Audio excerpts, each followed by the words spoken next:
Oh no, I didn't feel like that.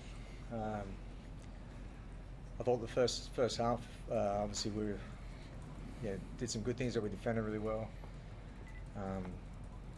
Scored the points sort of when we needed to, but it was never going to be, just the way the year's gone, particularly their year as well.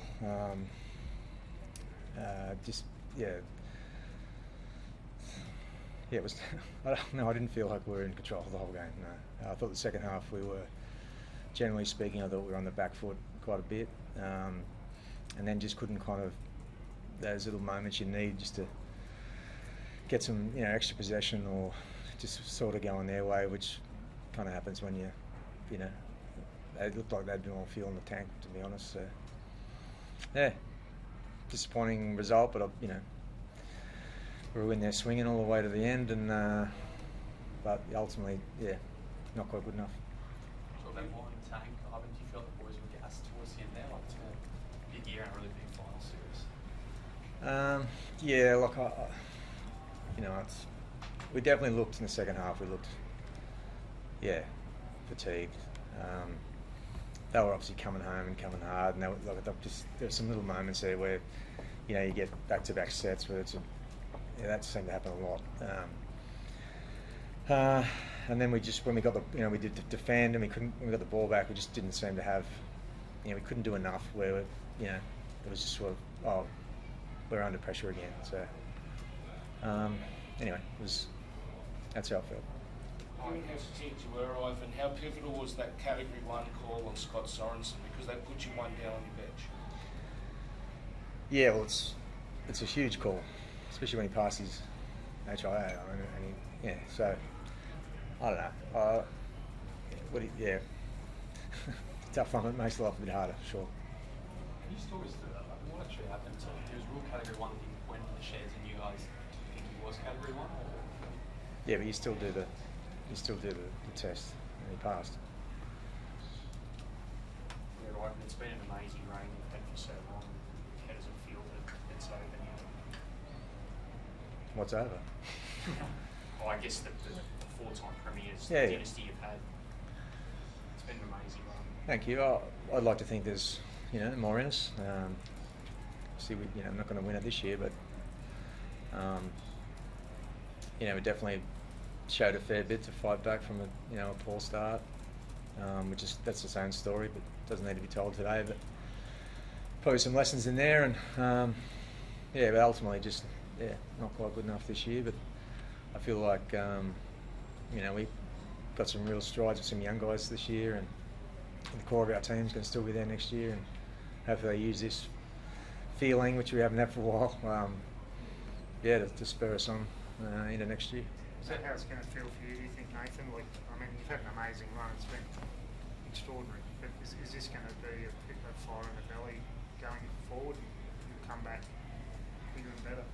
Yeah, I think so, for sure. I think that's initial feelings is like that. Yeah, just it's a horrible feeling being losing and being knocked out. Like, I just haven't felt that in a while. So definitely don't want this feeling again. And I think, so as Dad touched on, there's a lot of young guys that can take a lot of experience out of this final series, but also the season as a whole, a lot of us older guys as leaders can take a lot out of it too. I think we've really had to grow as leaders, and quite frankly, we weren't doing it well enough at the start of the year. So I've found it a really enjoyable season, but one where I've learned a lot. And going into the off season now, it's like an opportunity to grow even more and come back stronger. And I'm excited for the future. And I wouldn't say anything's over yet. Nate, those little moments that Ivan was talking about there, was there panic or anything that was setting in, just because for the past 4 years you guys have won those moments and tonight didn't? I wouldn't say panic. I think it was just a game filled with fatigue, and you're right, that game sort of reminded me a lot of last year's grand final, I reckon, where it was just to and fro, and there wasn't a lot of attack and shapes going on. It was just sort of all through the middle. And I thought the difference last year and probably over the last 4 years is we were in positions to save tries, and we actually saved them, where tonight we probably didn't do that. For all their tries, I thought we were there or thereabouts to make a play, and we didn't do it. And unfortunately, that's probably been a bit of the story of our season. Particularly in second halves, we just sort of let teams back in it, and yeah, we knew the Broncos were going to come home strong, and it's disappointing because we had opportunities to kick ahead in the second half, like attacking their line, but again, sort of fatigue plays a big role in that, and yeah, it's frustrating, but something to reflect on and get better. Matt, can you talk us through that sort of last passage there where it looks like you're running back for the 2-point field goal and the ball doesn't quite get to you? What's that happened there? Yeah, well, the way it went, I was sort of thinking, oh, we'll try and score a try, and if I end up in position, I'll try and take a 2-pointer. And I don't know, just the way the set flowed, like it was just really quick, and then I don't even know, like I just remember the ref's hand going up, so I was just trying to run back. And then, yeah, it just didn't quite work out. It's obviously a pretty difficult one when you try and score a try and you're 20 metres out and you've got to get all the way back. So I think we made too much ground. Yeah. You've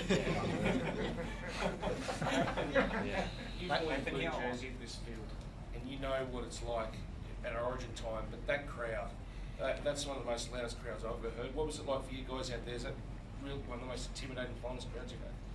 Oh man, I wouldn't say intimidating. I thoroughly enjoyed it, to be honest. I reckon that's one of the best atmospheres in the world. Like I've been to a few soccer games in Europe and different stuff like that, and they're amazing. But this is it's an incredible stadium, and it's right on top here. It's super loud, and yeah, you could feel that in the second half. I think that gave the Broncos a bit of energy too once they started to get some momentum, and you know, I think it's really disappointing that we didn't get the win, but you know, playing a big game at Suncorp, so you can look back on it at the end of your career, and you know, it's pretty cool. I think how hard can Brisbane be to stop in the grand final? They just seem to be a team that just holds their nerve and they can shift momentum. How hard will they be to stop in the grand final? Yeah, the Storm pretty good at doing that too. So yeah, I don't really want to think about the grand final at the moment. It's hard to think about, but it should be a great game. Can you still look at this season as a success, given where you were at, like last up to 12 rounds to come 2 points away from maybe another grand final? Can it still be a success? Yeah, I don't know, I'm not sure about success, but it was still a good year. Like, I mean, our start really put us under pressure, and ultimately that's part of the season, and that was not good enough, and I have to take responsibility for that. So, but you know, after that was some really good stuff. So, even the final series, I thought we handled pretty well. So lots of good stuff, but yeah, I'm not sure if I'd call it a success. Nathan, does it make it any easier having won so many competitions, or was the feeling in there just as hollow as 2020 or so? Just as hollow. It's not nice, but you know, I think that's probably a credit to our group as well. Is we've always said that we've just moved on from each comp to comp and taken each season on its merits, and it was the same this year. And you know, I think I've always said that when you retire and you can look back, you're thinking of the 4 premierships very fondly, but at the moment it's looking ahead. It's not in the rear vision mirror, and came in today with a task to do, and we didn't do it. And you know, as the halfback of the team, responsible for that. And yeah, it's not nice. So. You play Origin, you play Haas. How special a talent is he up front? He's a freak, mate. Yeah, he's great. I think even one stage there was a grubber into the in goal, and he was the one putting it down. Like, he just seems to turn up in positions that front rowers shouldn't, and he's fit and strong and fast. Yeah, he's a great player. Thanks, everyone.